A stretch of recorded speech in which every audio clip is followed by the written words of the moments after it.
सभी को मेरा नमस्कार। पिछले अध्याय में हमने देखा था कि जो पाषाण काल है, पाषाण काल के जो अंतिम अवस्था नवपाषाण काल, तो नवपाषाण काल जो क्रांति हुआ उसमें बहुत सारे परिवर्तन हुआ।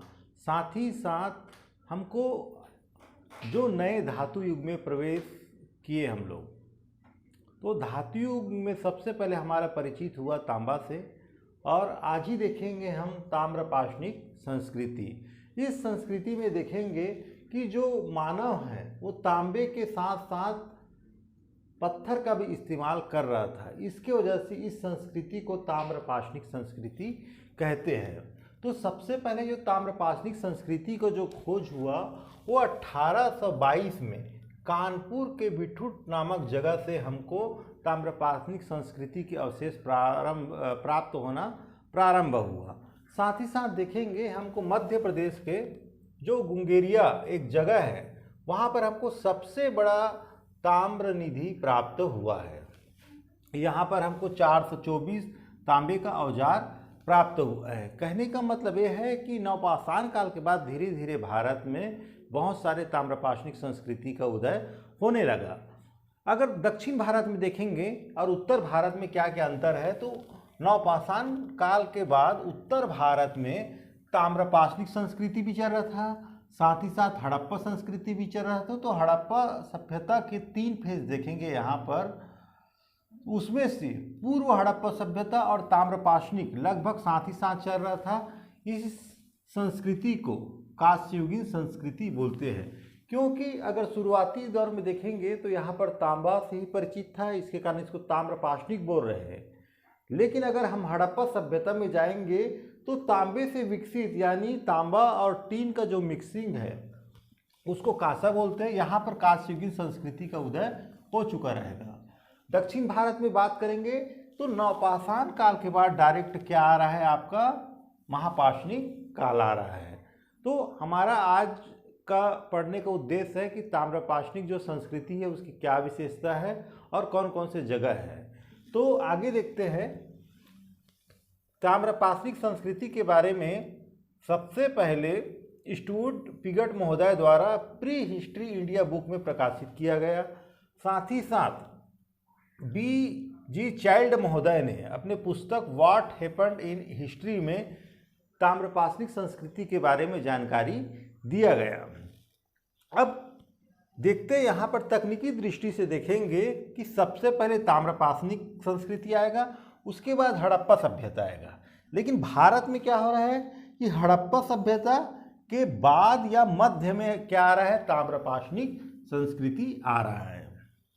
अब देखेंगे इस सभ्यता की कौन कौन से प्रमुख विशेषता है। तो सबसे पहले देखते हैं यहाँ ग्रामीण सभ्यता है। कौन सी सभ्यता? ग्रामीण सभ्यता। और हमको यहाँ पर जो मृद्भांड प्राप्त हुआ है वो काले और लाल रंग के प्राप्त हुए।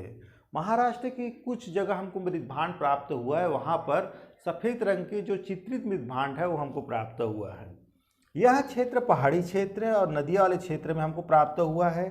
साथ ही साथ इस सभ्यता के लोग तांबा से परिचित थे, साथ में पत्थर का, दोनों को इस्तेमाल कर रहे थे। इसी वजह से इसको बोलते हैं ताम्रपाषाणिक संस्कृति।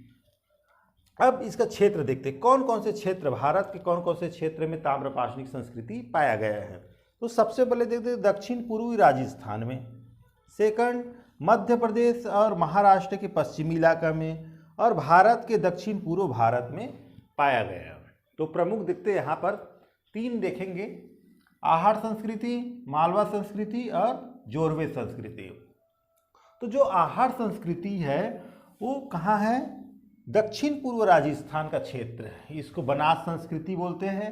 अगर इसका टाइम लाइन देखेंगे तो 2100 से 1500 BC के बीच यहाँ ताम्रपाषाणिक संस्कृति राजस्थान में पाया गया है। तो यहाँ पर बहुत सारे स्थल प्राप्त हुए हैं आहार संस्कृति में। इसमें प्रमुख जगह आहार और स्थानीय केंद्र है आपका गिलोन। तो जो आहार केंद्र है ये आहार नदी के किनारे है। यहीं से धातु कर्म का उपयोग, धातु को किस तरह से उपयोग किया जाए, आहार संस्कृति के लोगों को पता था। इसका अन्य नाम है ताम्रवती और इसको बोलते हैं तांबावाली।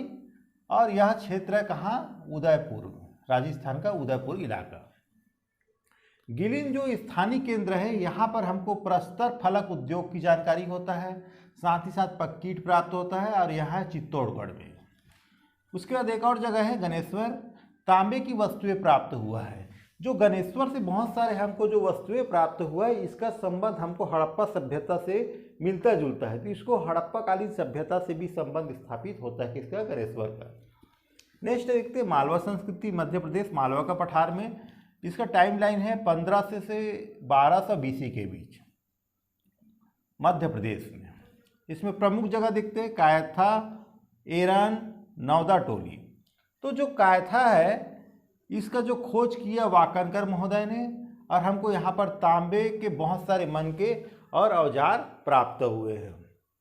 एरन देखते हैं, एरन में भी हमको ताम्रपाषाणिक संस्कृति के बहुत सारे तांबे के औजार प्राप्त होते हैं इस जगह से। नेक्स्ट है नौदा टोली। नौदा टोली नर्मदा नदी के किनारे है। यहाँ पर हमको बहुत सारे जो अनाज है सभी के साक्ष्य प्राप्त होते हैं, जैसे बाजरा, गेहूँ, चावल, उड़द, मूंग इत्यादि सभी अनाज के साक्ष्य हमको कहाँ से प्राप्त हुए, नौदा टोली से। इसका खोज किया HD संकालिया महोदय ने। नेक्स्ट चलते हैं जोरवे संस्कृति। ये है आपका पश्चिम महाराष्ट्र में, और इसका विस्तृत उत्खनन किया गया किसका, जोरवे संस्कृति का। और यह संस्कृति बहुत लंबे समय तक रहा है। देखिए यहाँ पर 700 BC तक, यानी 1500 BC से 700 BC के बीच हमारा जोरवे संस्कृति यहाँ पर विद्यमान रहा है। यहाँ ताम्रपाषाणिक संस्कृति है। किस इलाका में, महाराष्ट्र की, सबसे दीर्घ समय तक रहने वाले हैं। इसमें प्रमुख जगह देखते हैं जोरवे। जोरवे है गोदावरी नदी का सहायक नदी है प्रवरा, उसकी सहायक नदी प्रवरा के आसपास हमको जोरवे पूरा स्थल की जानकारी प्राप्त होता है।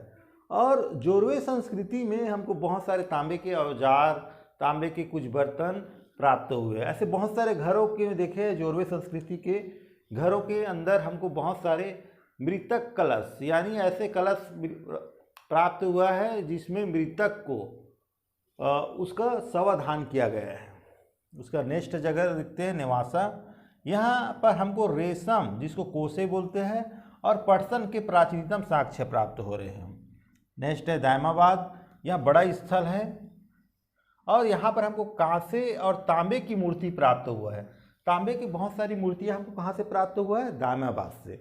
और दायमाबाद का संबंध किससे है, हड़प्पा सभ्यता से भी है। उसका नेक्स्ट देखते हैं इनाम गांव। इनाम गांव में हमको मातृ देवी की मूर्ति प्राप्त हुआ है, वृषभ की मृण मूर्ति प्राप्त हुआ है, साथ ही रूढ़ शैली। और यहाँ जो किला प्राप्त हुआ है वो बंद है, बस्तियाँ। और यहाँ पर हमको कई कब्र, कई घरों में हमको बहुत सारे कब्र प्राप्त हुए हैं। तो अभी हम देख रहे थे ताम्रपाषाणिक संस्कृति, और यहाँ पर कुछ चीज़ जैसे धार्मिक मान्यता। धार्मिक मान्यता क्या है, मातृ देवी का पूजा करना, यहाँ पर जो हमको वृषभ की मूर्ति प्राप्त हो उसकी पूजा करना, तो यहाँ पर धार्मिक मान्यता रहा है। और साथ ही साथ अगर मृतक संस्कार देखेंगे तो ऐसे हमको बहुत सारे घर मिले हैं जिसके फर्श के नीचे हमको मृतक का जो कलश अवधान है उसके अवशेष प्राप्त हुए। साथ ही साथ कब्र में हमको बहुत सारे तांबे के बर्तन प्राप्त हुए, जिससे ऐसा लगता है कि मृत्यु के बाद परलोक में भी जीवन की इनकी जो कहानी है, इनको धार्मिक विश्वास संबंधित इससे परिचित रखते थे लोग। साथ ही साथ हमको कुछ ऐसे जगह मिले जहाँ पर कताई बुनाई का कार्य होता था। तो आज हम देखें ताम्रपाषाणिक संस्कृति, और नेक्स्ट वीडियो में देखेंगे महापाषाणिक काल के बारे में। धन्यवाद।